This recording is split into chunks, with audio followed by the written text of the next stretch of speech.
Hello everyone, कैसे हैं आप सब। आई होप कि आपके आईबीपीएस क्लर्क की तैयारी बहुत ही बढ़िया चल रही होगी, बिल्कुल जोरों शोरों पे चल रही होगी। और इसी के साथ जिन लोगों की इंग्लिश वीक है, मैंने उनको बोला था कुछ बेसिक से रूल्स आपको तैयार करवा दूंगी, ताकि देखिए अब बहुत अच्छा तो मैं आपको ख्वाब नहीं दिखाऊंगी कि अगर आपकी इंग्लिश वीक है तो आप पूरे में से पूरे नंबर ले आएंगे या बहुत ज्यादा, बट एवरेज भी अगर आप करते हैं और रीजनिंग मैथ्स अच्छी है तो आप एग्जाम को निकाल सकते हैं, इसमें कोई भी डाउट नहीं है। तो बेसिक रूल्स के सीरीज में मैंने आपको 2 वीडियोस पहले भी दी हैं, जिसमें 10-10 रूल्स थे, प्लस मतलब 10-10 एरर थे, प्लस मैंने उससे कम से कम हर एक एरर से एक रूल आपको एक्स्ट्रा बताया, यानी 20 अगर उसमें एरर्स थे तो कम से कम 35 आपको वहां पे टाइप्स पता चल गए होंगे, रूल्स पता चल गए होंगे। आज हमारे पास एक मेजर वीडियो है 50 क्वेश्चन का, इसमें 50 एरर्स के क्वेश्चन हैं। देखिए एरर के क्वेश्चन से मतलब ये नहीं है कि केवल ये आपके एरर कवर कराएंगे, ये आपके फ्लिंदी ब्लैंक भी कवर कराएंगे।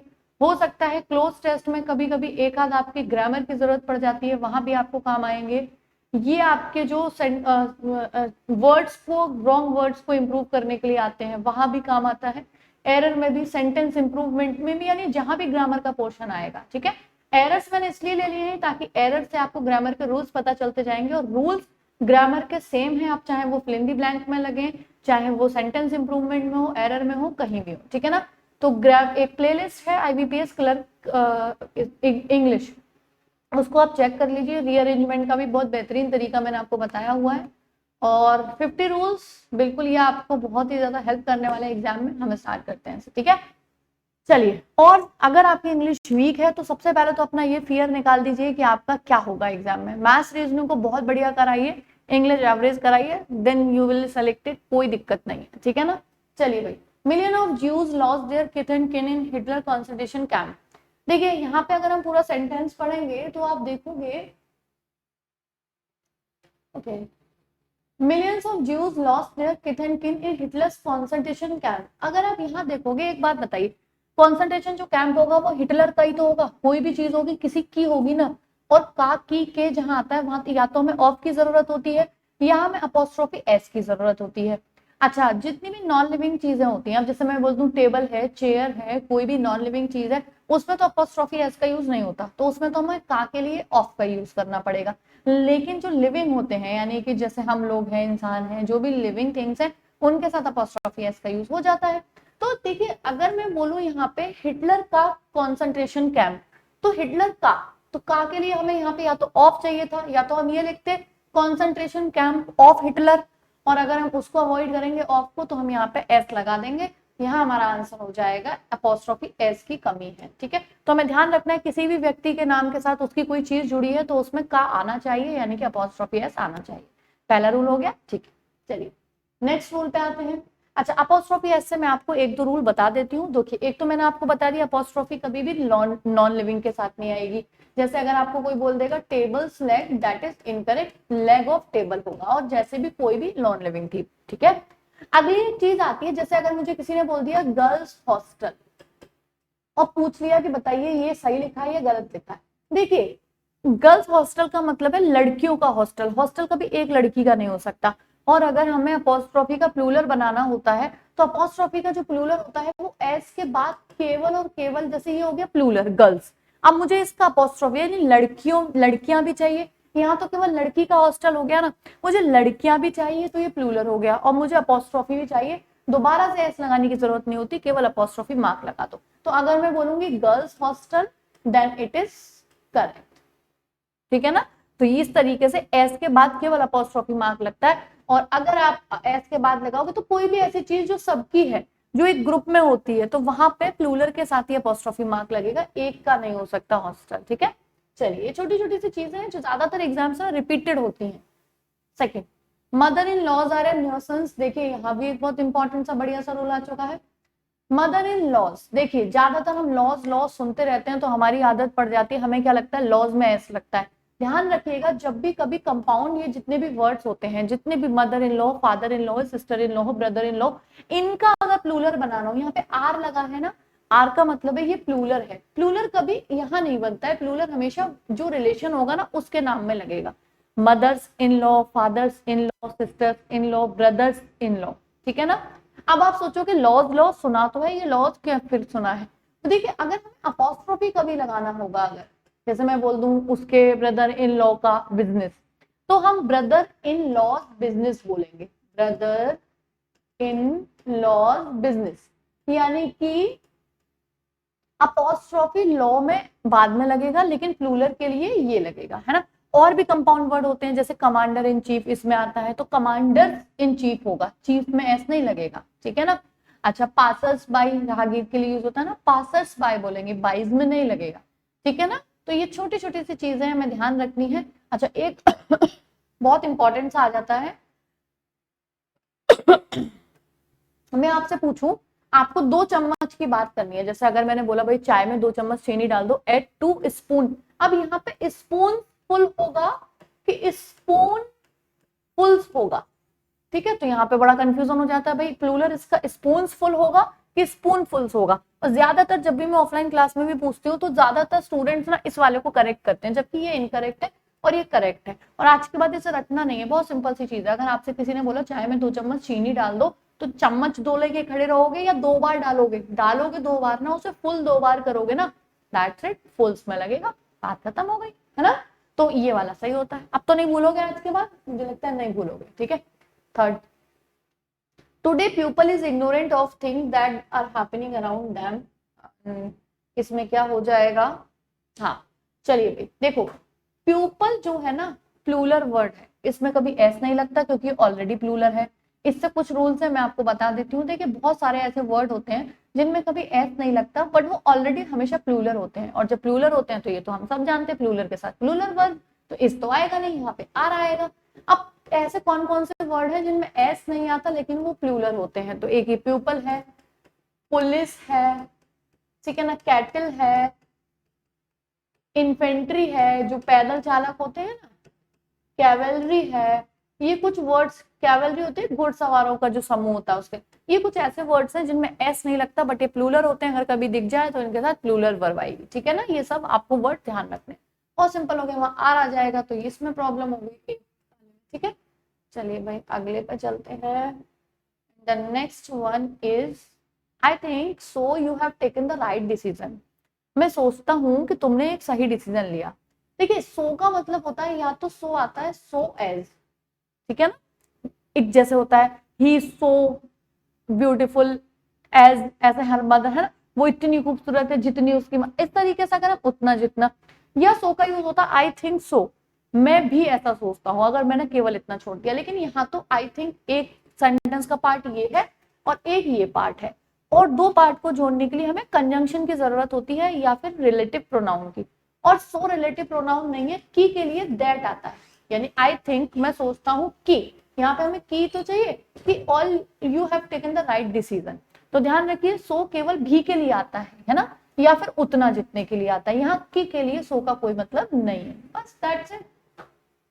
चलो अगले पे बढ़ते हैं, और the next question is, when Albert stayed at the African jungle, he chose to put up with many inconveniences such as wild animals and poisonous insects. ये इंपॉर्टेंट एरर है, बहुत ज्यादा इंपॉर्टेंट एरर है, इसको समझते हैं। देखिए जब एक ही सेंटेंस में आपको 2 पार्ट हो, 2 पार्ट से मतलब समझते हो उसमें 2 वर्ब हो, तो उसको उसके 2 क्लॉज हो जाते हैं, 2 वर्ब का मतलब है 2 क्लॉज होंगे उसमें, ठीक है ना, यानी उसके 2 भाग। अब यहाँ पे अल्बर्ट स्टेट, जब स्टेट आ गया एक तो ठीक है, जब अफ्रीकन जंगल में था, और ही चूज टू एक ही आ गया, 2 आ गए ना, 2 वर्ब का मतलब हो गया 2 क्लॉज। अगर कभी भी पास्ट के 2 क्लॉज एक ही सेंटेंस में आए, देखो ये भी पास्ट का स्टेट और चूज भी है ना, ये भी पास्ट का है, तो हमेशा ध्यान रखिए अगर पास्ट की कोई भी एक ही सेंटेंस में 2 क्लॉज दिए हैं, तो दोनों में से जो पहले हुआ होता है वो बनता है पास्ट परफेक्ट में, यानी हेड के साथ, और दूसरा जो बाद में हुआ होता है, बाद में होने से मतलब ये नहीं जो बाद में लिखा हो, मैं लिखने को इसे पहले लिख सकती थी, वेन वाले को बाद में लिख सकती हूँ, उसमें कोई भी फर्क नहीं है। जो घटना पहले हुई हो वो हेड में, और जो बाद में हुई हो वो पास्ट इंडेफिनिट में यूज होता है, ठीक है। तो यहाँ पे व्हेन अल्बर्ट अब अफ्रीकन जंगल में रहता था, उसके बाद ही तो चूज किया होगा उसने कुछ, तो यहाँ पे हेड स्टेट आएगा, केवल स्टेट नहीं आएगा। बहुत अच्छे से समझ में आ गया होगा। जैसे मैं आपको एक एग्जांपल देती हूँ, द ट्रेन, अगर मैं आपको बोल दूं लेफ्ट,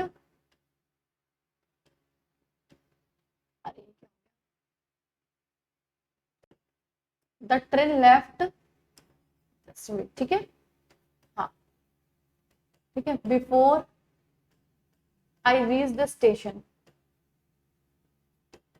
भाई ट्रेन छूट गई मेरे पहुंचने से पहले, यही तो मतलब है इसका। अब यहाँ पे मैंने ये भी सेकंड फॉर्म में बना दिया, ये भी, यानी ये भी पास्ट इंडेफिनिट में, ये भी पास्ट इंडेफिनिट में, जबकि एक सेंटेंस जुड़ा हुआ है। भाई एक ये वर्ब हो गई, एक ये वर्ब हो गई, और जब दो वर्ब आती है तो एक ही सेंटेंस में दो क्लॉज हो गए। अब इसमें से ट्रेन पहले छूट गई होगी क्योंकि उसके पहुंचने से पहले छूट गई ना, बिफोर लगा हुआ है, तो पहले ये काम हुआ होगा, बाद में ये हुआ होगा, तो ये केवल लेफ्ट नहीं आएगा, इसमें आएगा हेड लेफ्ट परफेक्ट में। समझ में आ गया? जब पास्ट के दो काम हो रहे हो तो जो पहले होता है उसको बनाइए पास्ट में परफेक्ट में, दूसरे को बनाइए इंडेफिनिट। ठीक है, चलिए भाई, तो समझ में आ गया ना, वहां पे एरर। नेक्स्ट पे आ जाते हैं। I recall you telling the story of the 7 witches but I can't remember where or when. ठीक है, यहाँ समझते हैं। देखिए कुछ चीजें आप, मुझे लगता है अभी उनके बेसिक सीखने का टाइम नहीं है कि बहुत डीप में आपको सिखाया जाए। कुछ चीजें जो आपको याद रखनी है वो आप अलग मेमोराइज वाले अपने नोट्स में लिख लीजिए कि ये समझने से ज्यादा मेमोरीज, मतलब मेमोराइज करना है, इनको हमें लर्न करना है, याद करना है। ठीक है ना? कैसे? देखिए, आई रिकॉल यू टेलिंग मी, कुछ वर्ड्स होती हैं, कुछ वर्ड्स ऐसी होती हैं, देखो, जिनके बाद एक होता है जीरंड कहलाता है या पार्टिसिपल, और यहाँ पर तो हम जीरंड की बात करेंगे। एक होता है इंफिनिटिव। ठीक है, इंफिनिटिव सब जानते हैं, टू के बाद जब मेन वर्ब की फर्स्ट फॉर्म आती है उसे इंफिनिटिव कहते हैं, और जब मेन वर्ब की फर्स्ट फॉर्म में आईएनजी लगा देते हैं वो जीरंड की पहचान होती है। ठीक है ना? जैसे अगर मैं आपको बोल दूं आई लव वॉकिंग, मुझे टहलना पसंद है, तो भाई लव के बाद आईएनजी आता है, बिल्कुल सही है, कोई दिक्कत नहीं है। ठीक है ना? तो कुछ ऐसे वर्ब्स होती हैं जिनके बाद आईएनजी बिल्कुल चल जाता है, लेकिन कुछ ऐसे वर्ब होती हैं जिनके बाद इन्फिनिटिव आता है। तो अब वो कौन सी वर्ब है? तो आप रिकॉल को ध्यान रखिए, रिकॉल के बाद टेलिंग नहीं आएगा, टू टेल आएगा।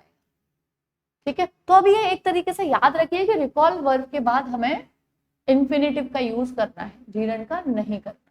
ठीक है, बाकी क्यों नहीं, क्या नहीं, इतना बेसिक का टाइम नहीं है आपके पास, और वो सीख के आप बहुत ज्यादा कुछ करोगे भी नहीं। आपको बिल्कुल डीप में जब सीखना हो कि कोई आपका मेन सब्जेक्ट हो कहीं पे, कि उसी के आधार पर आपको पास होना है, तो ठीक है, अदरवाइज बेसिक से रूल सीखिए, दैट्स इट। क्योंकि इंग्लिश में भी तो हमें 3 पार्ट कवर करने हैं, रीडिंग, लर्निंग यानी याद करना है, वो आपको रीडिंग भी करनी है, ये भी। उसके लिए आप बहुत ज्यादा एक ही पोर्शन में घुस जाएंगे तो कहीं की समझदारी नहीं होती है मेरे अकॉर्डिंग। ठीक है ना?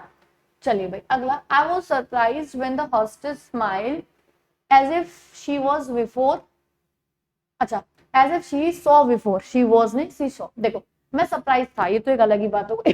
कब? when the hostess smiled, जब उसने स्माइल की, as if she saw before, जैसे उसने पहले देखा। पहले देखने का मतलब है कि पहले इन दोनों में पहला काम ये है, बात का ये है, तो एज इफ वाला सेंटेंस अभी अभी पीछे मैंने आपको रूल बताया है, हेड से बनेगा और हेड सीन आ जाएगा इसमें। ठीक है, जब एक ही सेंटेंस में दो वर्ब है ना, तो यानी दो क्लॉज है, बल्कि इसमें तो 3 वर्ब है, वॉज भी है। ठीक है, तो लेकिन वो तो मेरी एक स्थिति हो गई, आज वो सरप्राइज। ठीक है, इसके बाद ये 2 कंडीशंस हैं कि वो उसने स्माइल की जैसे उसने पहले देखा हो, पहले देखने वाला हेड में बनेगा, दूसरा वाला सेकंड फॉर्म में बन जाएगा पास्ट इंडेफिनिट में। ठीक है, चलिए भाई अगला। Each one of his sisters were hard working. यहाँ एक बात समझ लीजिए, बहुत लंबे में बताऊं उससे एक शॉर्ट में बता देती हूँ, चाहे तो ईच ऑफ आ जाए, चाहे केवल ईच के बाद जैसे कि कोई भी नाउन लिख के आ जाए। ठीक है ना? ईच अगर आ गया है तो उसके बाद हमेशा सिंगुलर वर्ब लगेगी, एक्सेप्ट वन केस, अगर ईच से पहले वी और दे आ गए, वी या दे ईच, तो हैव लगेगा, यानी कि हैव से मतलब केवल हैव नहीं, कोई भी प्लूरल वर्ब। उसके अलावा आपको ईच कहीं भी दिखे, ऑफ के साथ दिखे, इसके साथ दिखे, हमेशा क्या आएगा? उसके साथ सिंगुलर वर्ब आएगी, यहाँ पे वॉज आएगा। मैं एक एरर इससे और बता देती हूँ। देखिए कई बार क्या एरर दिया जाता है, ये जो वन ऑफ दे रखा है ना, यहाँ पे आपको सिस्टर दे दिया, हो सकता है ऐसा भी दे देते हैं कई बार, वन ऑफ हिज सिस्टर। हम पढ़ते हैं बहुत कैजुअल सा पढ़ते हैं, हमें लगता है क्या ही एरर है, क्या ही एरर है, क्या ही एरर है। एक बात बताइए, अगर मैं ऐसे लिख दूं वन ऑफ हिज सिस्टर, उसकी, अब एक बात बताइए, सिस्टर में से एक हो सकती है भाई, सिस्टर्स में से तो एक होगी। तो यहाँ पे कई बार ऐसा भी एरर दे देते हैं कि वन ऑफ के बाद, ईच ऑफ के बाद प्लूरल ना देके सिंगुलर नाउन दे देते हैं, जबकि हम बहुत से में से बात तो एक ही करेंगे। हाँ, वहां सब्जेक्ट ईच होगा और वन होगा, तो वर्ब सब्जेक्ट के हिसाब से आएगी, लेकिन सब में से होगा तो एक तो ऑफ के बाद हमेशा यहाँ पे प्लूरल नाउन लगता है, ध्यान रखना। मैंने आपको बताया था हर सेंटेंस से जो जहां पे पॉसिबल होगा जिस तरीके से पूछा जाता है मैं उससे सारे रिलेटेड कंटेंट आपको बताती जाऊंगी, ठीक है ना। अगला है His need for affection stem from his father's long absence. उसकी जो अफेक्शन की नीड है stem from his father's long absence, disturb है ना, रुकी हुई है उसके फादर की लंबी एब्सेंस के कारण। अच्छा एक बात बताइए, क्या चीज उसकी आवश्यकता ना, उसकी आवश्यकता, उसकी नीड एक ही सिंगुलर है, सब्जेक्ट अगर सिंगुलर है तो यहाँ भी सिंगुलर आना चाहिए जो वर्ब है। अच्छा प्रेजेंट इंडेफिनिट में सिंगुलर के साथ एस या ईएस लगता है, इतनी इंग्लिश हम सबने सीखी होती है, ठीक है। तो स्टेम ना आके स्टेम्स आएगा, ठीक है। बस अगला, the next one is due to his negligence, उसकी नेग्लिजेंस की वजह से यानी अवॉइडेंस की वजह से शी फेल्ड, वो फेल्ड हो गई इन द एग्जामिनेशन, एग्जामिनेशन में कहाँ दिक्कत लग रही है, ड्यू टू नेग्लिजेंस, उसकी नेग्लिजेंस के कारण शी फेल्ड, वो फेल्ड हुई, एग्जामिनेशन में कोई भी एरर नहीं है, एब्सोल्युटली करेक्ट, ठीक है। चलो भाई अगले पे आ जाते हैं। Ramesh is smarter enough to get selected for his most without any recommendation for this most, ठीक है। देखिए ये समझिए, यहाँ एक वर्ड आपने पढ़ा इनफ, इनफ का मतलब क्या होता है, पर्याप्त, और इनफ अपने आप में पर्याप्त होता है, उसको किसी भी कंपैरेटिव या सुपरलेटिव डिग्री की जरूरत नहीं होती है। तो यहाँ पे स्मार्ट आएगा, स्मार्टर नहीं आएगा। इनफ से पहले जब भी कोई एडजेक्टिव आएगा वो हमेशा पॉजिटिव डिग्री में आता है। पॉजिटिव डिग्री सब जानते होंगे जिसमें ना ईएसटी लगेगा ना ईआर लगेगा, ठीक है। तो यहाँ पे स्मार्ट लगेगा। अब मैं कुछ वर्ड्स आपको बता देती हूँ जो सुपर फ्लॉज हो जाते हैं। सुपर फ्लॉज का मतलब समझते हैं जब कोई वर्ड अपने आप में कंप्लीट हो, जैसे नो है, नो के साथ अगर नो एनो वाला बता रही हूँ, अगर नो है, नो के साथ नेवर लगा दो या नॉट लगा तो गलत हो जाएगा ना, क्योंकि नो तो नेगेटिव है। तो दो कोई भी साथ के वर्ड जहां जरूरत ही नहीं है वहां हमें नहीं लगाने होते हैं, वो कहते हैं सुपर फ्लॉज। अब यहाँ पे अगर मैं बोल दूं this table is the most round, एक बात बताइए, अगर कोई गोल टेबल है, अगर आप मोस्ट हटा दोगे तो राउंड का मतलब क्या हुआ, गोल ही हुआ ना, मोस्ट का वहां कोई मतलब नहीं है ना। तो ऐसे चीफ हुआ कि भाई ये चीफ है यहाँ के, अब मैं बोल दूं मोस्ट चीफ है, चीफ का मतलब तो मुख्य खुद ही हो गया, है ना। ये कोई चीज एक्सीलेंट है, अब मैं कह दूं बहुत एक्सीलेंट है, तो बहुत का मतलब ही नहीं, एक्सीलेंट का मतलब तो एक लास्ट पॉइंट पे जाके अपने आप ही हो जाता है। तो ये कुछ ऐसे वर्ड्स हैं जिनके साथ हमें किसी डिग्री की जरूरत नहीं होती है, सुपर फ्लॉस हो जाता है, ये सिंपल अकेले आते हैं, बिल्कुल ठीक है। चलिए भाई अगला, Madhu lived in Mumbai since 1970 to 1985 but is not living in Chennai. अच्छा एरर है, इसमें समझते हैं। देखिए कंजंक्शन हमने पढ़े होंगे, हम जानते हैं कंजंक्शन के कुछ पेयर वर्ड्स होते हैं, है ना, जैसे neither nor, either or, not only but also, so as, है ना, ये सारे एक वर्ड्स होते हैं पेयर में, इनको एज इट इज यूज किया जाता है, ठीक है। तो ऐसे जब भी कभी समय की बात होती है, जैसे अगर मैं बोल दूं आपको मेरी क्लास 2 से 5 अगर, है ना, तो 2 से 5 तो कोई भी ये पेयर होता ही नहीं है सिंस और टू का। किसी को एक समय से दूसरे समय का पॉइंट बताने के लिए फ्रॉम और टू होता है, सिंस और टू नहीं होता, इस चीज को ध्यान रखना। अच्छा दो चीजें होती हैं इसमें भी, एक होता है 2 से 5 तक, एक होता है 2 से 5 बजे के बीच। तो एक तो पेयर होता है फ्रॉम और टू, और ये जो मैं बीच वाला बता रही हूँ इसके लिए यूज होता है बिटवीन एंड,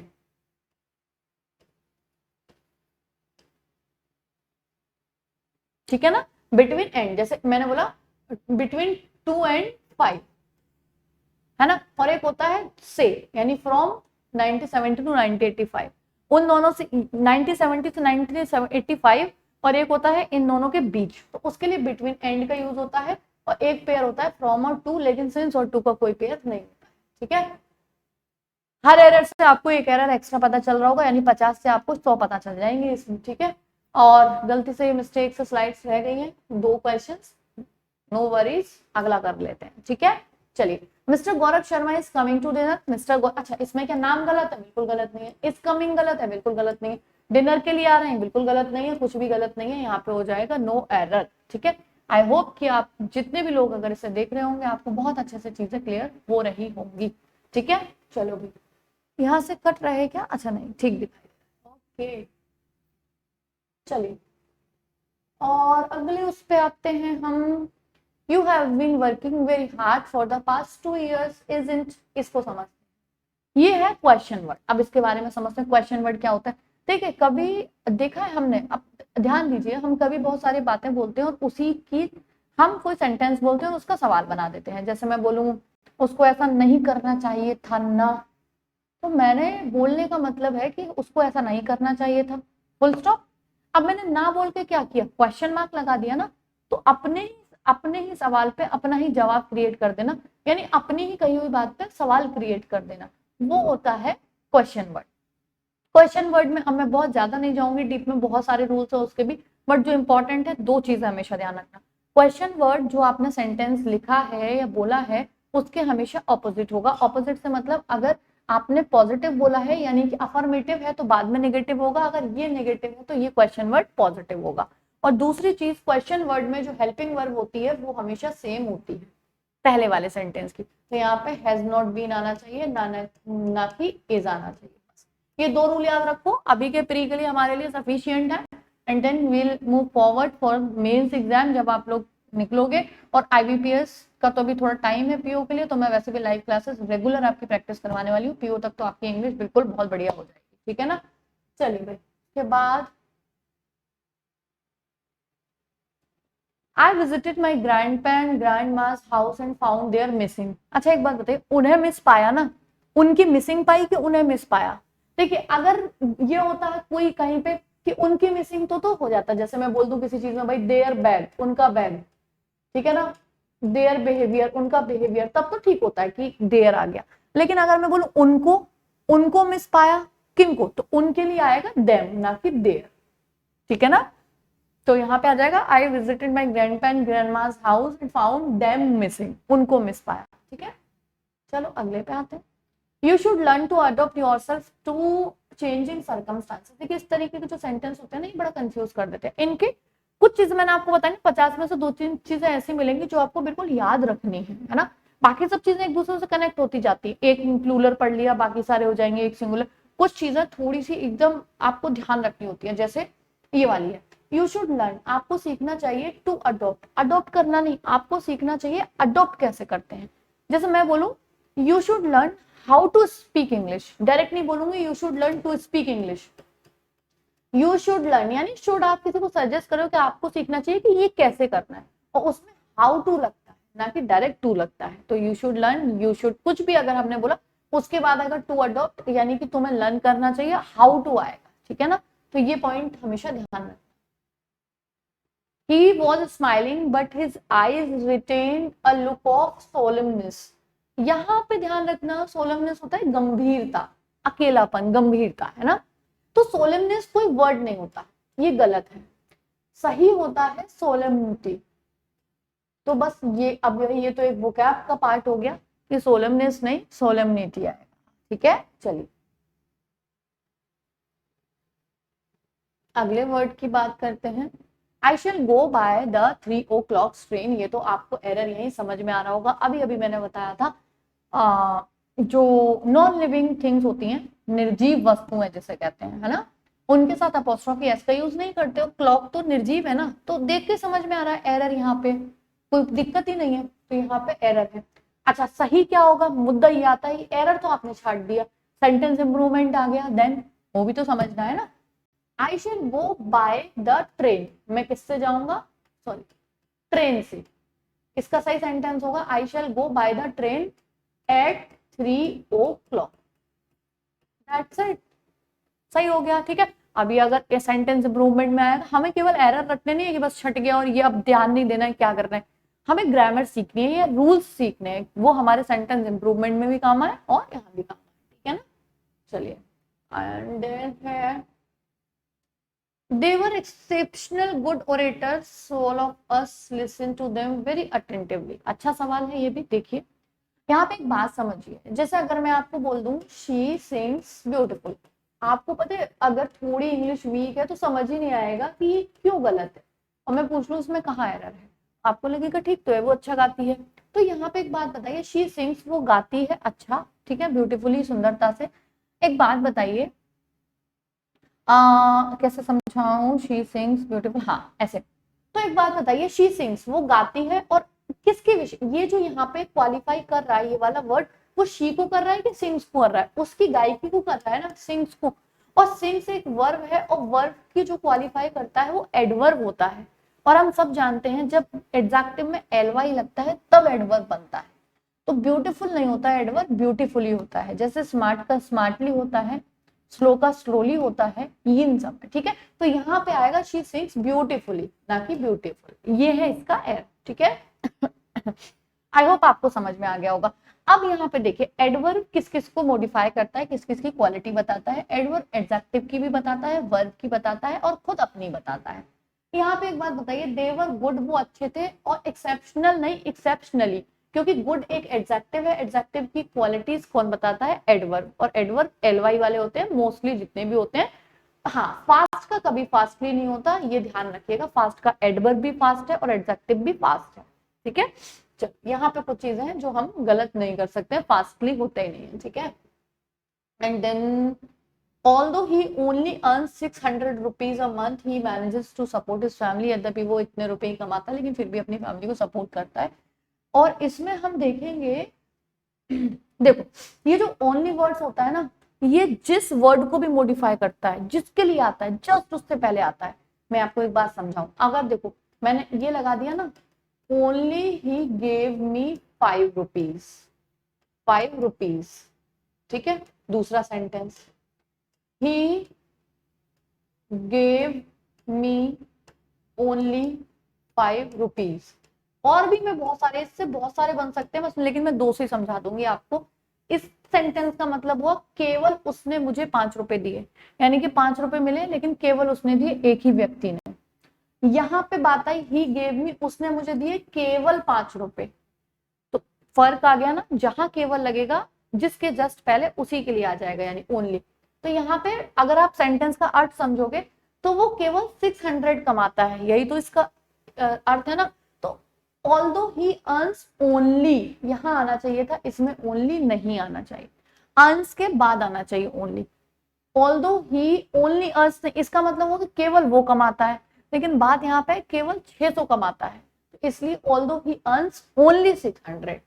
आई होप कि मुझे नहीं, आपको मेरी बातें समझ में आ गई होंगी, ठीक है। चलिए अगला, have to get a car soon as possible. बहुत इजी है, सबको ही पता होगा, एज सून एज पॉसिबल होता है भाई, एज सून आना चाहिए था, इजी है ये तो, इसमें कुछ बहुत ज्यादा समझाने वाली बात नहीं है, ठीक है। चलो भाई अगले में, Who will believe that she was not hardly hit by her husband's death। अच्छा सवाल है, इसको थोड़ा सा समझना।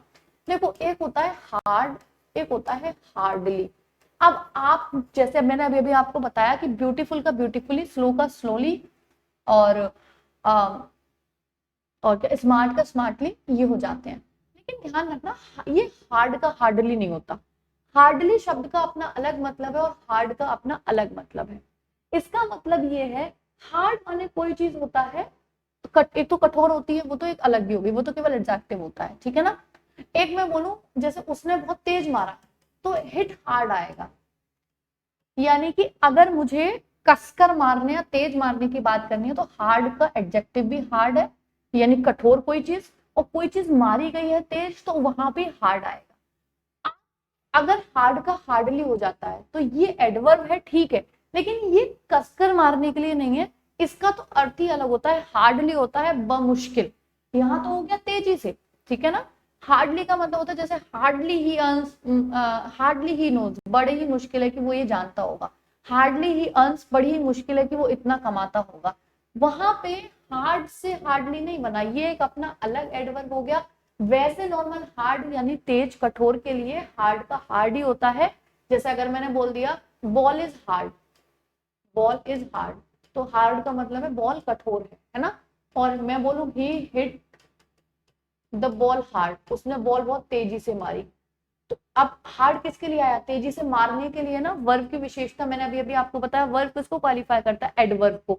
तो भी यहाँ हार्ड आएगा, हार्डली नहीं आएगा। हार्डली का मतलब मुश्किल हो जाता है, उसका अर्थ बदल जाता है। बहुत अच्छे से समझ में आ गया होगा। अब मैं आपको बताती हूँ, who will believe that she was not hardly hit, बमुश्किल हिट नहीं आएगा, बड़ी ही हिट हार्ड बाय हर, मतलब उसको बड़ी ही झटका लगा, बड़ा ही चोट लगी, हिट हार्ड आएगा, ठीक है ना। तो यहाँ पे हार्डली का अलग मतलब हो जाता है। बाकी हार्ड भी एक एडजेक्टिव है और हार्ड एक एडवर्ब भी है। ठीक है, Sanjay as well as his brothers have gone home. और संजय एज वेल, अच्छा हाँ भाई ये तो बहुत अच्छा एरर है। देखिए कंजंक्शंस में कुछ कंजंक्शंस ऐसी होती हैं जो बीच में आ जाएं, दो अगर नाउन को या दो सब्जेक्ट को जोड़ें। अब वो कौन कौन सी कंजंक्शन है जिसमें हमेशा पहले वाले के अकॉर्डिंग, पहले वाले सब्जेक्ट के अकॉर्डिंग वर्ब का यूज किया जाएगा। ज्यादा मैं आपको बता देती हूँ, एज वेल एज है, अगर विद से आपके दो नाउन या दो सब्जेक्ट जुड़ रहे हूँ, टुगेदर विद है, ठीक है मैं जल्दी से थोड़ा लिखती हूँ, बिसाइड्स है, इन एडिशन टू है। ये कुछ ऐसी कंजंक्शन है, अगर आपको कहीं दिख जाए, अभी दो चार और भी होंगी, ठीक है एकदम माइंड में एकदम जल्दी से नहीं आता, ये इंपॉर्टेंट सी है। विद आता है, टुगेदर विद आता है, बिसाइड्स आता है, इन एडिशन टू आता है, ठीक है ना। अगर आपको ये कहीं दिख जाए और इनसे दो अगर कोई, जैसे यहाँ संजय और उसके ब्रदर्स, तो हमेशा पहले वाले के अकॉर्डिंग आएगा। संजय सिंगुलर है तो यहाँ पे हैज आएगा, हैव नहीं आएगा, ठीक है। आई होप ये हो चुका है हाफ वीडियो, ठीक है। और मैं इस वीडियो में 50 है, 50 में एक इसके जस्ट सेकेंड पार्ट बनाऊंगी।